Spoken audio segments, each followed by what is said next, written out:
This is another day and we are on our way to Matahong Beach Resort here in Puerto Princesa, Palawan. Ayun na nga, para hindi na kami ma-hassle, sinigurado na namin makabili na kami ng mga ready to eat na pagkain. Good, we have our ulam, we have our rice.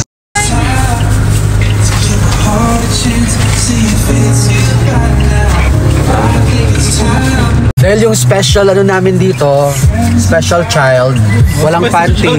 Bibili muna kami ng panty sa tindahan. Dahil na-miss ng madlang people ang ice cream, bibili ice candy, bibili tayo ng ice candy. Magkano po lahat? Anong flavor ng ice candy? So 40 pesos yan. Thank you po. Anong flavor ng ice candy? Anong flavor? Chocolate saka ube. At nakarating na nga kami sa Matahong Beach Resort, dire-diretso na para sa entrance fee. Entrance fee, tables and cover.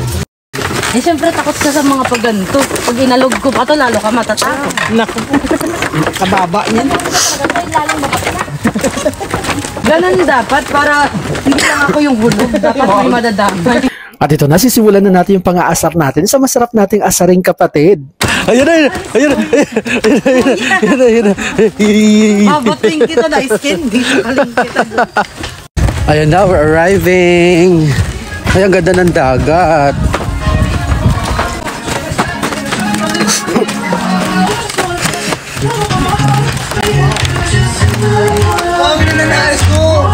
Ayan o, maraming sandbar, Brandon.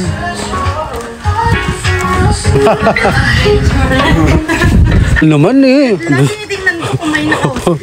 Para ka rin si Mother eh, chubby version. Wow, sexy maglakad. Ayan, let's go and experience the beach here. Maraming sandbars. Let's go. Let's go, people! Let's go! Oh, sexy. Oh, may sexy parating, oh.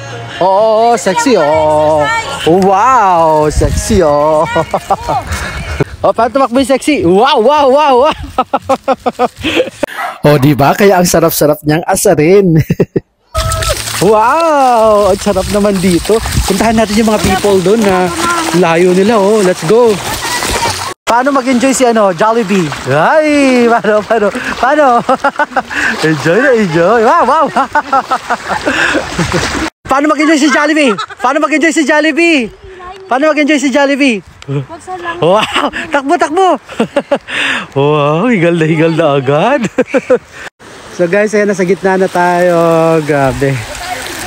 Alright, they're enjoying there. Wow! Happy! Ay, may artista, oh. Oo, nakasunglass, oh. Wow! Wow, ano lagay mo dyan, Day? Wow, feel the feel. Prinsesa. Enjoy sila sa bangka. Pagkatapos nitong videos, wala na tayong kuha kasi nga sobra na tayong naging masaya. Happy! Wow! So yun na nga, hanggang dito na lang muna. Another good experience kasama ang buong pamilya. Medyo challenge ang daan papasok ng Matahong Beach Resort pero worth it naman yung experience sa sobrang linaw ng tubig at pino ng buhangin. So ayun na nga, comment and like naman dyan. Salamat!